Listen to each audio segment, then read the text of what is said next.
You're getting the swing of Zoom. There's a few features that I wanted to point out that you probably should adjust for your meetings just to be safe.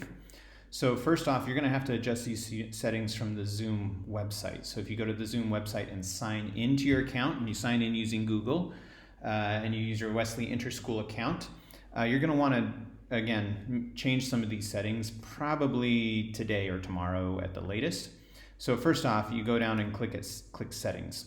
Okay, settings will, these are just a whole bunch of general settings. First off, join before host. You want to keep that off, right? You don't want people to be able to join your meeting before you do.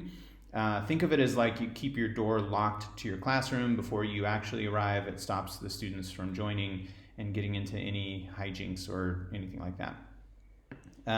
Feel free to keep the password on or off. It's up to you. I don't think we're using passwords, but that's okay. Now, the other one, mute participants upon entry. You do want to turn that on, and these are just automatic settings because it allows you to automatically mute all participants, and you as the host control whether participants can unmute themselves. And this is important because if you have students who are being real distracting, which we've had a few situations like that, you can mute the student and they cannot unmute themselves. Otherwise, they can just mute and unmute themselves. The next setting that you really want to change is here. Make sure this is turned on, meeting participants to send a message visible to all participants. This is so you can have a general chat setting and bring up the chat bar while you're doing your Zoom call so you can see what people are saying. Turn off private chat. So this is naturally turned on. This allows students to chat with each other privately.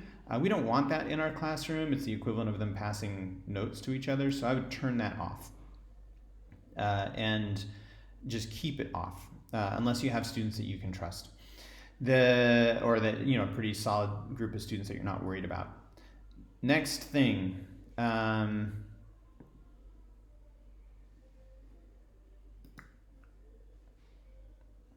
Go down. Let's see, add polls. Oh, polling, add polls to the meeting control. Turn that on for sure. Some of these you may not have because I have I paid for the professional version. And then here, allow hosts to temporarily remove an attendee from the meeting. Definitely turn that on because that allows you to more or less temporarily boot a student from your classroom if they're being distracting. So and again, this isn't really going to be an issue, I think, a lot, but just in case, go ahead and hit that button. Now, a couple of big things. Screen sharing.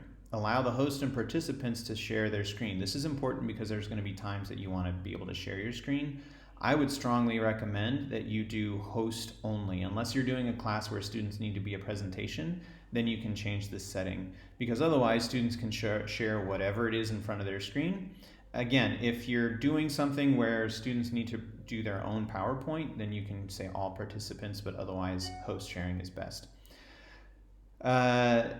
Disable this, the next one, allow participants to use annotation tools and to add information. I found, or some classes, this is becoming a real distraction where you bring something up and students and hosts and participants can be a distraction to others. So if that's something that's happening in your class, turn that off. And then also the whiteboard, you can turn that off unless you're using it. So you can use a whiteboard for students to show their work or answer questions and so on. But go ahead and turn that off unless you're using it because it's a great way for students to be able to show things and do things that then are distracting. Now, the last thing that you should turn on is breakout room. And these are advanced settings, but you don't have to have a paid account to do this because I just helped another teacher set this up. This actually allows you to break up the class into small group discussions. If you need help with that, that's great. Or if you need help with that, just let me know and I can kind of walk you through what this looks like, or you can ask Emily Hargrave, who walked through it with one of her other teammates that she has. So do that as well. This is a great way to have individual discussions, and then you can bring students back from the breakout room and you can talk like as a group again. And there's a lot of fun controls that you can use there. Those are the main ones. Now, there's also this option, virtual background. You can, if you're finding students are using a virtual background and it's getting real distracting, I would recommend you turn that off. Most of our students, I think, are doing okay, but some of them I know already have used this as an option to be kind of, again, distracting. So you can turn that off, and it's just going to automatically stop them from using that and being distracting. So those are just some tips. I'd recommend you make those adjustments as soon as possible.